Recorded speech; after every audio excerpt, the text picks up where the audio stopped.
करोति वाचालं पङ्गुं लङ्घयते गिरिं यत्कृपातमहं वन्दे परमानन्दमाधवम्।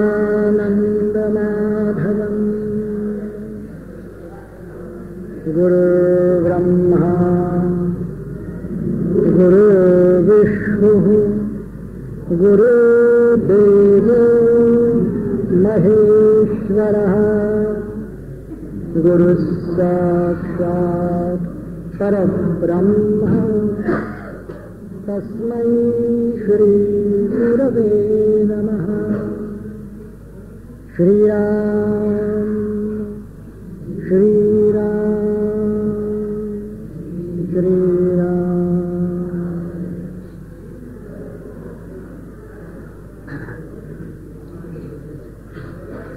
आश्चर्यवत् पश्यति कश्चिदेनम्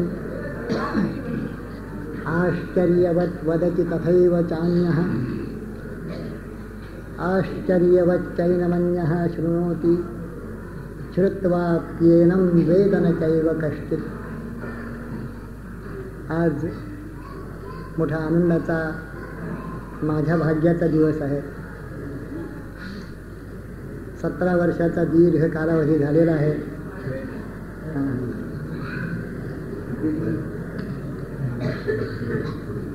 ज्ञानेश्वर महाराजांच्या आणि सद्गुरूंच्या कृपेनेच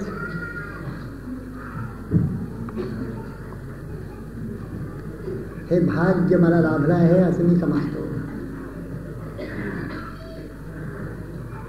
या कालावधीमध्ये साधकाच्या जीवनामध्ये ज्या काही गोष्टी घडायच्या असतात त्या तशा घडत गेल्या।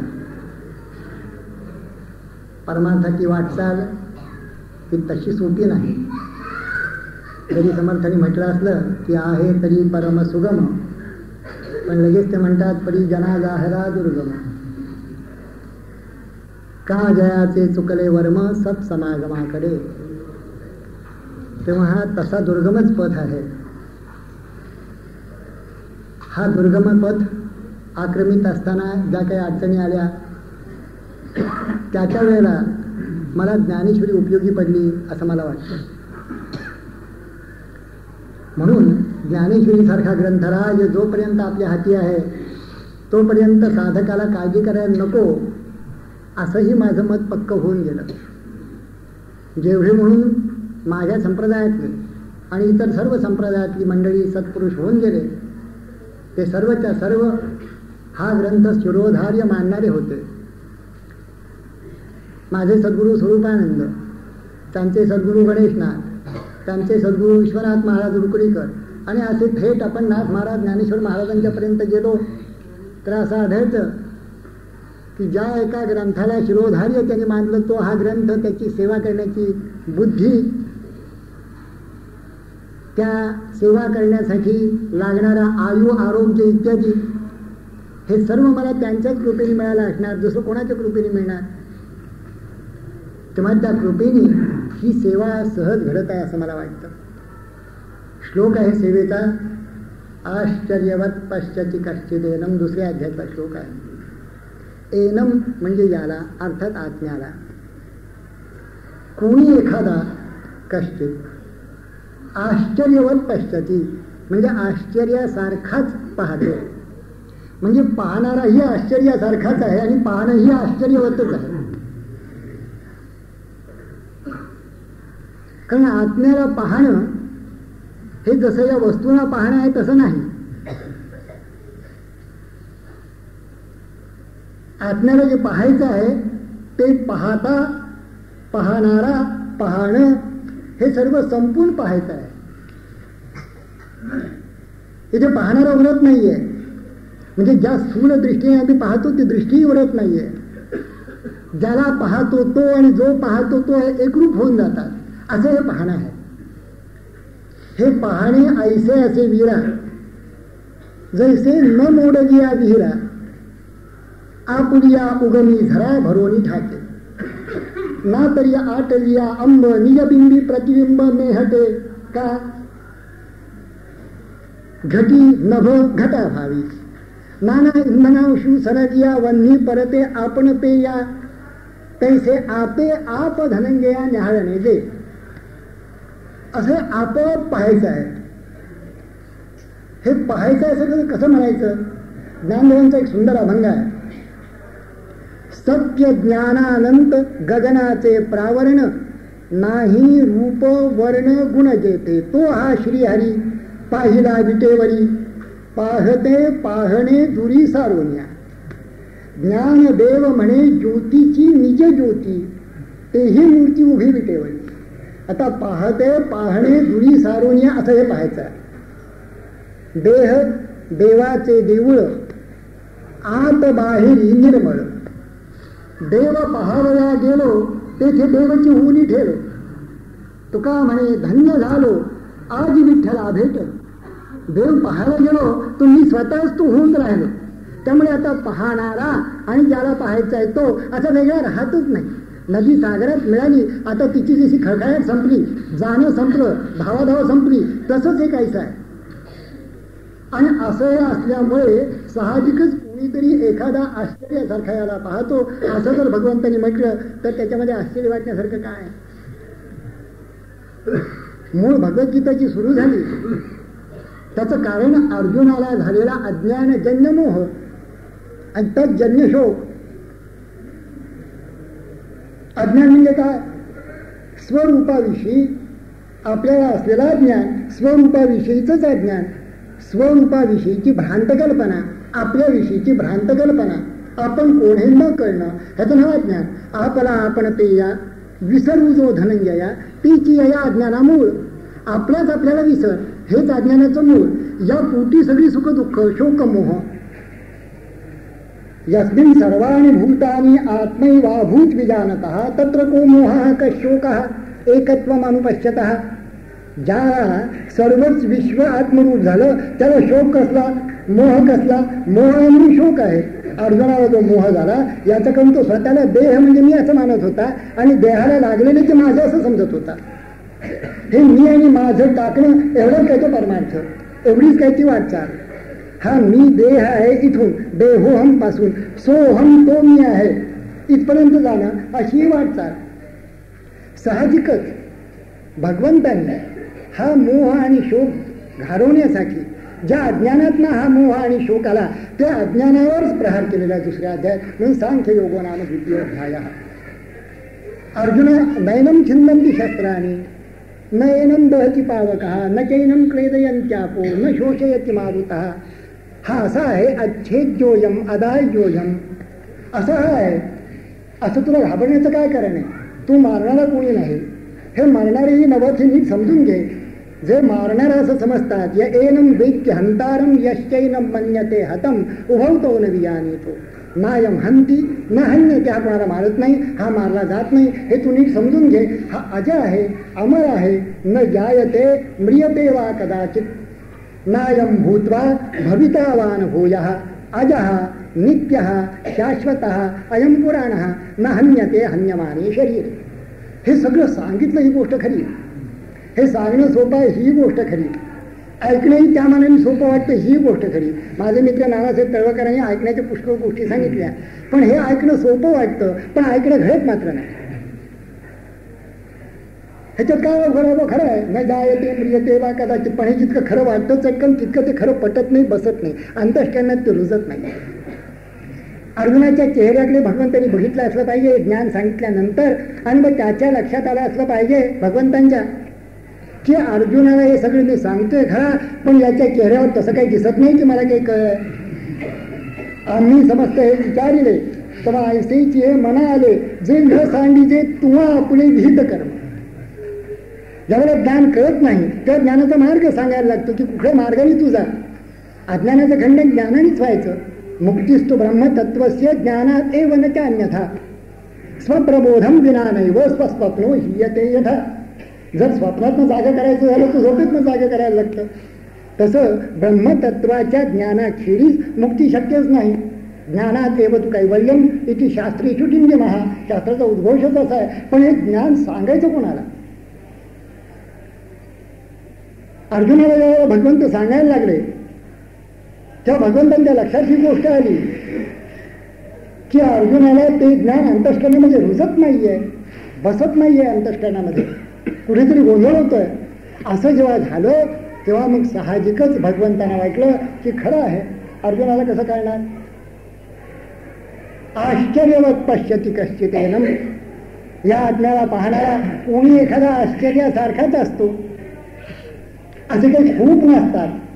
का बरं असं असावं की आपण इतक्या मंडळीतनं आश्चर्यासारखा एखादाच कोणीतरी असावा. भगवंतांनी असं का म्हणावं, मनुष्यानाम सहस्रीषु कश्चित यतती सिद्धये यततामपि सिद्धानाम कश्चिन्नाम वेत्ति तत्वतः, असं का बरं म्हणावं त्यांनी. लक्षामध्ये कोणी एक पाहे आत्मानात्मविवेक असं समर्थनही म्हणायला लागलं. आत्मानात्मविवेक एवढा अवघड झाला का आपल्याला. 4000 वर्षापासून भगवंत सांगतायत, 4000 वर्षापासून संत पुष्कळ होऊन गेले ते हीच गोष्ट सांगतायत. आपल्या अंतःकरणावर ठसावं, बिंबावं म्हणून नाना तऱ्हेनी, नाना युक्तिवादानी, नाना भाषा वापरून हे सर्व सांगतायत आपल्याला. आणि आपल्या मनामध्ये ठसत का बरं नाहीये, अंतःकरणात शिरत का नाही, ते पक्क का बसत नाहीये. असा आश्चर्यासारखा एखादाच याला पाहणारा का भेटतो, ह्याची कारणं जी अनेक आहेत. त्याच्यामध्ये एक कारण म्हणजे ज्या अंतःकरणाने, ज्या मनाने याला पाहायचं आहे ते मन निर्मळ करायला लागतं. ज्या बुद्धीने याला पाहायचं आहे ती बुद्धी सूक्ष्म करायला लागते. दृश्यते तो अग्रया बुद्ध्या सूक्ष्मया सूक्ष्मदर्शिभी, असंच उपनिषद सांगतात. बुद्धी, स्थूल बुद्धी जी विषयांकडे धावणारी आहे, स्थूल मन जे विषयांकडे ओढ घेत आहे, जे मन चंचल झालेलं आहे, त्याचं चांचल्य काढून टाकल्याशिवाय त्या मनामध्ये, त्या अंतःकरणामध्ये परमात्मा बसूनच राहू शकत नाही. मोक्ष देईल ज्ञान येथे नाही की राम, पण ते थारे असे मन शुद्ध व्हावे.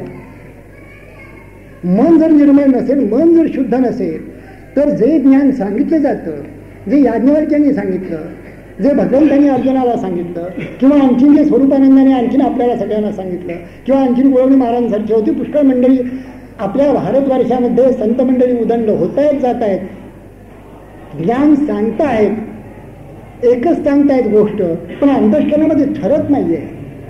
न ठरायला कारण हेच आहे. काय प्रतिबंध आहे बरं नेमका, काय ठरत नाहीये, काय साधना करायला पाहिजे की ज्यामुळे ठरेल अंतःकरणामध्ये, ज्यामुळे त्याला पाहता येईल. प्रतिबंधो वर्तमानो विषयासक्ती लक्षण, विषयासक्ती लक्षण हाच मुळी प्रतिबंध आहे. प्रतिबंधो वर्तमानो विषयासक्ती लक्षण प्रज्ञामान्यम कुतर्कश्च विपर्यय दुराग्रह, इतके प्रतिबंध आहे. आपण आपलं मन तपासून पाहिल्याबरोबर लक्षात येते की भगवंत राहणं शक्य आहे. तुकोबांचा एक सुंदर अभंग आहे, ते म्हणतात, देव घ्या कोणी, देव घ्या कोणी, आईता आला घर पुसवून. लोक म्हणतात देव न लगे, देव न लगे, साठविण्याचे रुधले जागे. आमच्या ज्या जागा आहेत ना, ज्याच्यामध्ये देव साठवावा असं तुम्ही सांगता आम्हाला, ते सगळे जागे आमचे भरून गेलेले आहेत. एकामध्ये आमचं दुकान आहे, ब्युटी क्लॉथ स्टोअर, हे आमच्या एका ठिकाणी आहे, त्या कप्प्यामध्ये आहे. दुसऱ्या ठिकाणी आमची बायको आहे, तिसऱ्या ठिकाणी आमची मुलं बाळ आहेत, चौथ्या ठिकाणी त्यांचा संसार आहे, आमचा संसार आटपला असला तरी. आश्चर्य आहे मोठं की आपल्याला मुलं बाळ जर असली आणि मुलीला जर 5 वर्षात मुलगा झाला नाही तर ती गोष्ट मनात येऊन बसते की आता हे कसं व्हायचं. असे सगळ्या तऱ्हेने व्यग्र झालेलं मन हे परमेश्वराला पाहण्याला अथवा त्याला साठवण्याला योग्य मन नाही आहे. विवेकानंद म्हणत असं, सूक्ष्म तारा जर बघायचा असेल तर दुर्बिणी सूक्ष्म लागते आणि त्याच्यामध्ये काही असता कामा नये. जरासा अडथळा जर त्या दुर्बिणीमध्ये असेल तर तो तारा दिसू शकणार नाही. हा परमात्मा किंवा हा आत्मा हा अत्यंत सूक्ष्म आहे आणि तो देहातच आहे असं म्हटलं जातं. देही असोनिया देव वृथा फिरती निर्दैव, देव आहे अंतर्यामी व्यर्थ हिंडे तीर्थग्रामी. दुधी असोनी नवनीत नैने तयाचे मथित, तुका सांगे मूढ जना देही देव का पाहना. अहमात्मा सर्व भूताशय स्थित, सर्व भूतमात्रांच्या अंतःकरणात ईश्वर सर्व भूतानां हृदयेर्जुन तिष्ठती. आणि प्रत्येक जण काहीही न सांगता, कुठलंही व्याख्यान प्रवचन न ऐकता देखील मी असं म्हणतो, मी हे केलं असं म्हणतो. त्यालाही कळते की हृदय शीर्षण तिष्ठती, हृदयशामध्येच आहे. असा इतका जवळ असताना इतका दुरावला कसा की त्याला आपल्याला पाहताच येत नाही. आणि भगवंतांना सांगायला लागते की आश्चर्यवत पश्यती कश्चित एनम, असं सांगण्याची पाळी भगवंतावर यावी. असं का बरं दुरावा झालाय? एवढे विषय कोणते की या आड येत आहेत? वस्तुतः आपला देह उत्कृष्ट देह, सकळ चिंतामणी हे शरीर परंतु आहे जरी जाय आशा अहंकार समूळ, निंदा हिंसा नाही कपट देह बुद्धी निर्मळ स्फटिक जैसा. मोक्षाचे तीर्थ मलगे वाराणसी, एकी तयापासी अवधीजने. तीर्थासी तीर्थ झाला तूच एक, मोक्ष तेने दर्शने. मन शुद्धतया काय करीसी माळा, मंडित सकळा भूषणासी. हरिच्या नामे गर्जताची सदा, आनंदतया मानसी. तन मन धन दिले पुरुषोत्तमा, आशा नाही कवनाची. तुका मळे तो परिसा हुनी आगळा, काय महिमा वर्णू त्याची. असे उत्तम शरीर, लख 84 फेरे फिरकर, सुंदर नरतनु पाया. कमलमुख राम भजन को दिया. तू तेवढा राम भजनाला लाग. पण राम भजन करता करता करता अनेक जन्म भजनात स्वविचारम चिकीर्षती. अनेक जन्म भजनात स्वविचारम चिकीर्षती. विचारेण विनष्टायाम मायायाम शिष्यते स्वयं. अनेक जन्मांच्या भजनाने सहजच मी कोण असा विचार करण्याची बुद्धी मनुष्यामध्ये, साधकामध्ये निर्माण होते. आणि अशा बुद्धी निर्माण झाल्याबरोबर काही काळानेच सद्गुरु कृपेने मी कोण आहे याचा पूर्ण बोध त्याला होऊन जातो. वस्तुतः हा सहज सरळ मार्ग असताना जणू की आत्मैव हे आत्मनो बंधू आत्मैव रिपूर आत्मना, असे आपणच आपले बंधू आणि रिपू होतो कसे? काय आड येत? मी आपल्याला श्रवणाची मगाशी नानासाहेबांनी सांगितली, नानासाहेबांनी सांगितली, पण श्रवणाची गमतीदार गोष्ट मी सांगतो. श्रवणापासून आत्मनिवेदनापर्यंत नव भक्तीच्या सांगितलेलं आहे. त्याच्यामध्ये साधं श्रवण देखील आपल्याला घडू शकत नाही. मग आत्मनिवेदन म्हणजे त्याचं लक्षण सांगताना समर्थने असं सांगितलंय, ऐका आत्मनिवेदनाचे लक्षण, आधी पाहावे मी कोण, मग परमात्मा निर्गुण तो ओळखावा. तस्मात विचार करावा, देव कोण तो ओळखावा, आपुला आपण शोध घ्यावा अंतर्यामी. असं हा आत्मनिवेदनाचं लक्षण जे आहे ते सांगण्याच्या पूर्वी 9 पायऱ्या अलीकडे जे श्रवण नावाची भक्ती आहे त्याच्याविषयी गमतीची एक साधी गोष्ट सांगतो आपल्याला की कसं आपल्याला घडत नाही.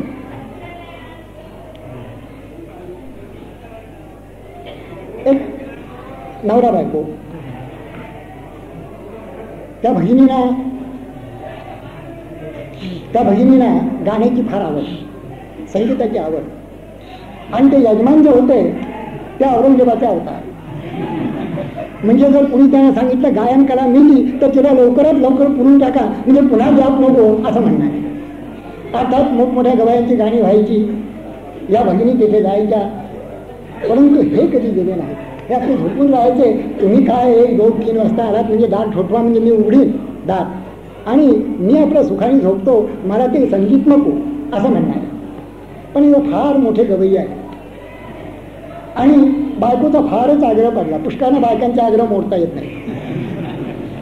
फार आग्रह पडला, त्याने आतापर्यंत मोडले, परंतु फार आग्रह पडला. म्हणून हे नाईलाजाने गेले. पहिल्या खुर्च्यांची 2 तिकीटं काढून बसले. गवयाचं गाणं सुरू झालं. त्या आलटी पलटी काय तानाबिना असतात. मी त्यातलाच औरंगजेबाचा अवतारच आहे जवळचा. पण ज्यांची गाणी मला आवडली सगळी, आतापर्यंत जी गाणी झाली ती मला आवडली. म्हणजे मी अगदी कसा नाही आहे. ते ताना सुरू झाले. आपण त्या भगिनी रंगून गेल्या. पण यानं त्यात काहीच जर गम्य नाही तर ते एकदा इकडे बघत होते, एकदा इकडे बघत होते, असं चाललं होतं. जसं काही मंडळी प्रवचन ऐकताना करतात तसं ते करत होते. असं काही काळ गेल्यानंतर त्यांच्या मुद्रेवर चिंता दिसायला लागली. बायको बघत होती ते काय चाललंय. जेव्हा इकडे तिकडे बघत होते तेव्हा त्यांना माहिती होते रसिकच आहेत, इकडे त्यांचं लक्षच जायचं नाही. पण चिंता जेव्हा दिसायला लागली तेव्हा सहजच बायकोने विचारलं, तुम्ही चिंतामग्न का आहात? तेव्हा ते म्हणाले, की हे जे काही चाललंय हे मला लक्षात येत नव्हतं, इथपर्यंत ठीक होतं, पण आत्ताची दशा काही विलक्षणच दिसते आहे. म्हणजे तुला आपला तो मेंढा आठवतो का? तो मृत्यू समयी बॅ बॅ असं करत होता.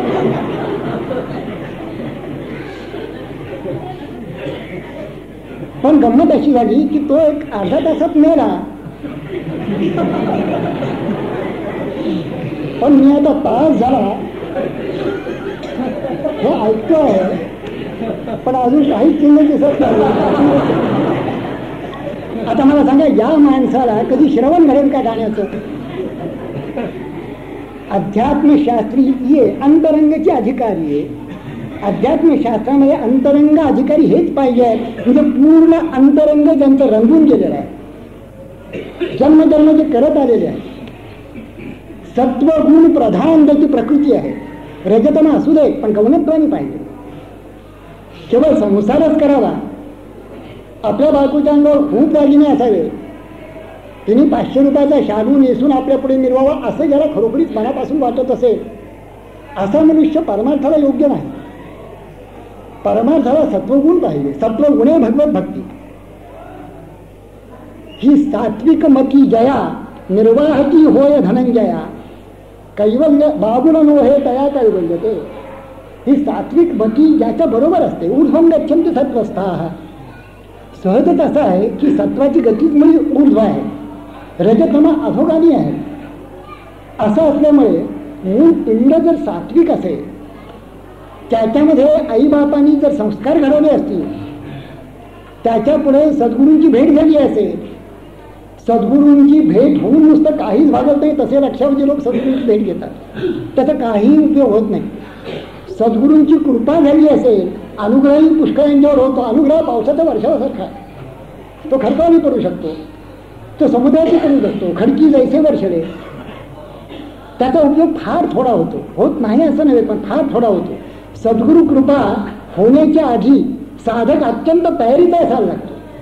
मला लक्षात येतं की ज्यावेळेला आपण सर्व सद्गुरूंच्या चरणाजवळ जातो, तेव्हा आपण काय आहोत, आपण कोणत्या तयारीने तिथे जातो.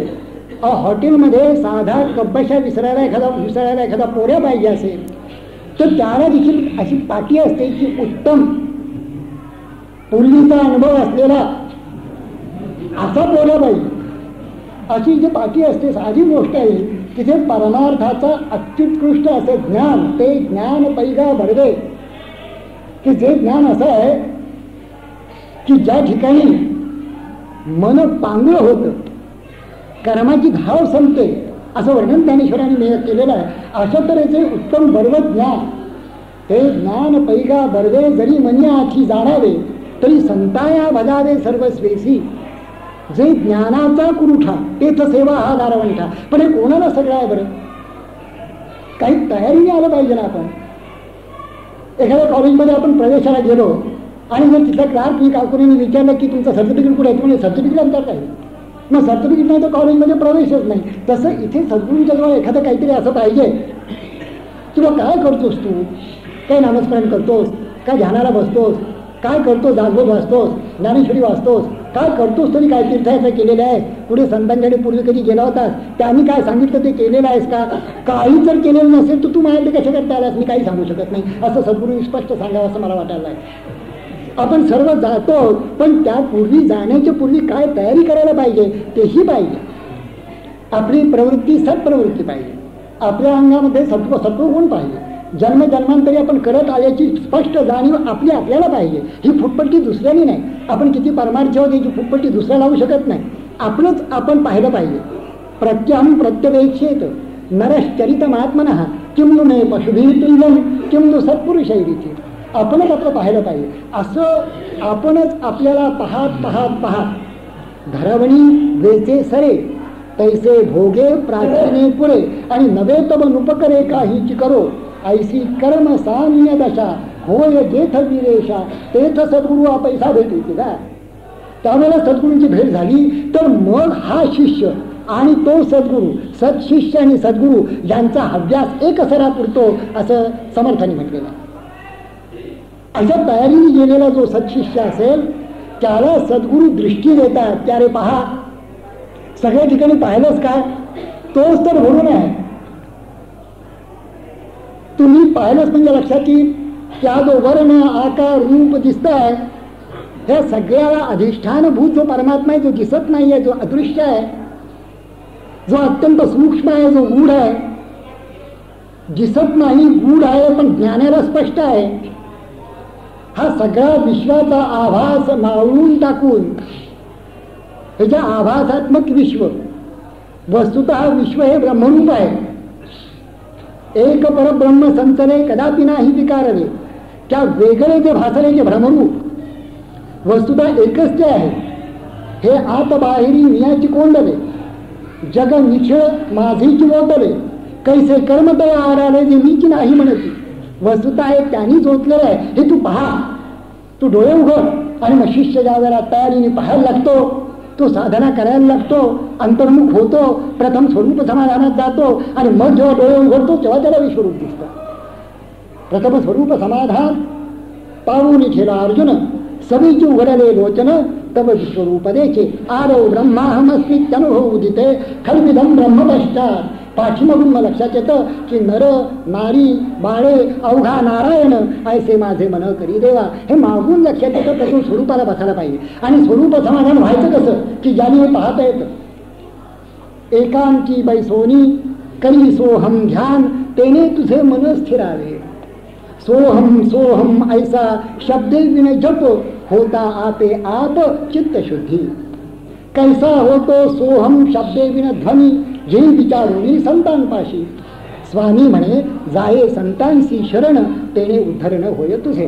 असं हे मार्गक्रमण करत असताना पूर्व भाग्यानी भगवत इच्छेनी मुख्यतस्तु महत् कृपया एव भगवत कृपालेशात वा. त्यांच्या कृपालेशाने संतांच्या कृपेने त्यांच्या कृपालेशाने सगळं एकच आहे. हे सगळं एक आहे. आपली तयारी झाल्याबरोबर संतांच्या कृपेचा वर्षाव होत असतो आणि वर्षाव झाल्याबरोबर तो भगवत कृपालेशी प्राप्त होतो आणि हे सर्व झाल्याबरोबर जिथे पाहावं तिथे पोहोचतर आहे असं लक्षात येतं. आणि मग भगवंत ज्यांना म्हणतात की आश्चर्यवत पश्चती, तसं आपण आश्चर्यासारखा कोणी एखादा होतो. मग लक्षात येतं की ज्यांनी भगवंतांनी जे म्हणतं की कश्चित कोणीतरी कश्चित एखादा कोणीतरी याला आश्चर्यासारखा पाहतो तो कश्चित तोच मी. आणि आश्चर्यासारखं पाहणं हेच ते आश्चर्यासारखं पाहणं. अशा तऱ्हेचा त्याला बोध होतो. तो पूर्ण समाधानी होतो. पूर्ण समाधानी झालेल्या माणसाचं सहजच अहंकार जातो, सहजच पूर्ण कृपावंत तो होतो.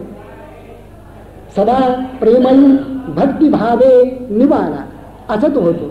अत्यंत प्रेमळ अंतःकरण त्याचं होतं. अत्यंत दयार्द्र अंतःकरण होतं. भूतांची दया हे भांडवल संता आपुली ममता नाही देही असं तो होतं. सुखा तुका म्हणे सुख पराहिया सुखे अमृत ते मुखे स्त्रवत असे असं तो होत जात. दया जरा नाही. काम क्रोध ज्याचे तसेच आहे, अहंकार ज्याचा तसाच आहे. आणि जो 4 तास ध्यानाला बसतो आणखी गीता ज्ञानेश्वरी सांगतो तो संतही नव्हे, तो साधकही नव्हे, तो काहीच नव्हे. तो आपलं करतोय, काहीतरी करण्यासाठी करत असेल.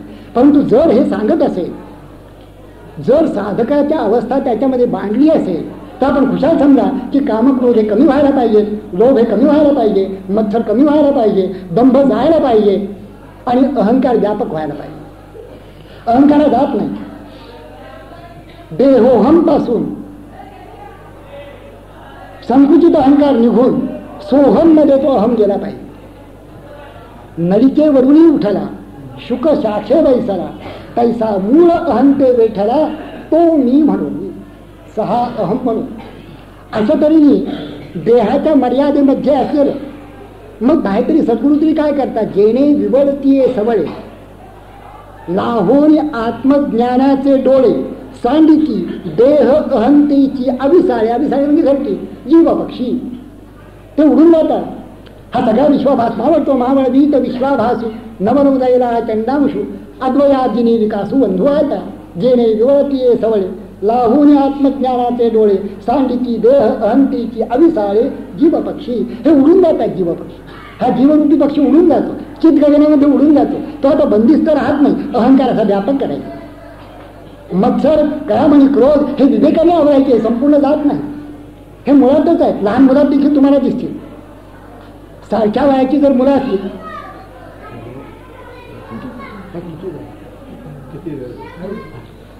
जर सारख्या वयाची 2 मुलं असतील आणि त्यांना केळ्याची 2 तुकडे करून वडिलांनी जर त्यांच्या हातात दिले किंवा आईने दिले, तो मुलगा त्या मुलाकडे पाहतो.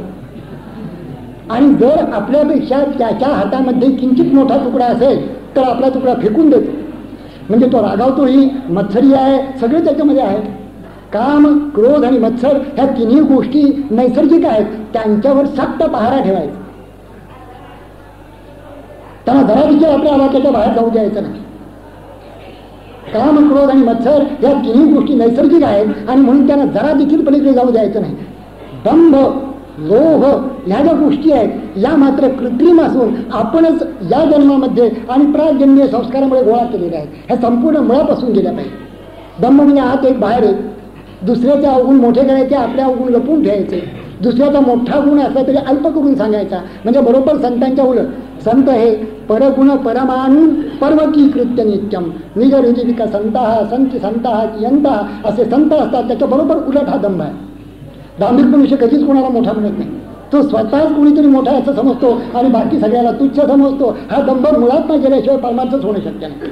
आणि अहंकार व्यापक करायचा असा या षडलीपूंची एकंदर वासलात लावल्यानंतर मग सद्गुरूंच्या कृपेचं जे फळ आहे की मग सगळ्या ठिकाणी एकच भगवंत दिसायला लागतो.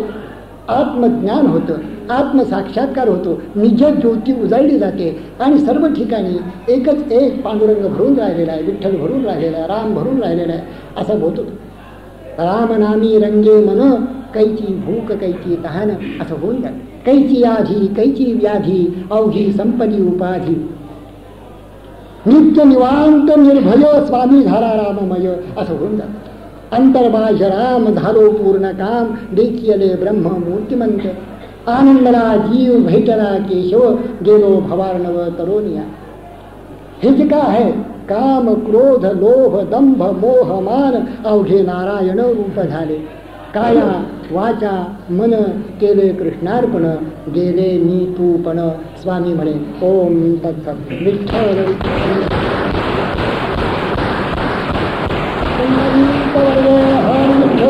श्री ज्ञानदेव तुकाराम.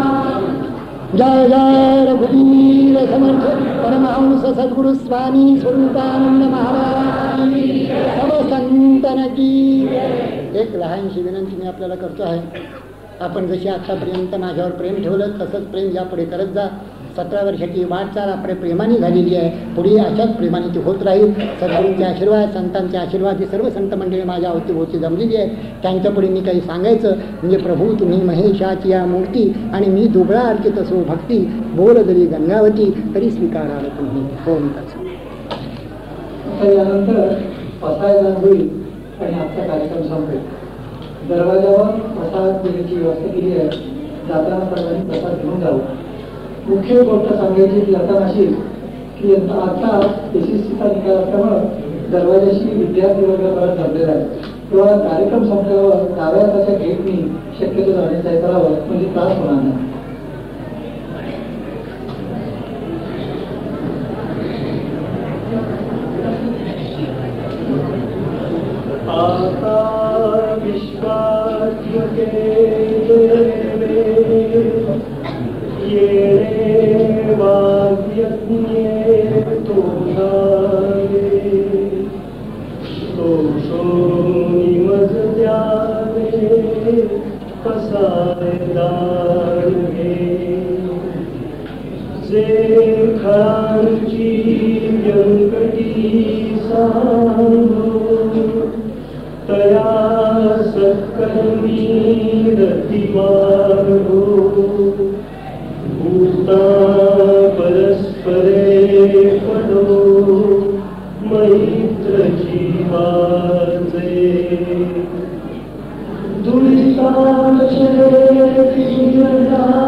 दशरथ सकल मंगळी ईश्वर निष्ठांची मांदिलाळी अनवरत भूमंडळी भेटून भूता चला कल्पतरूंचे आनंद चेतना चिंतामणीचे गाव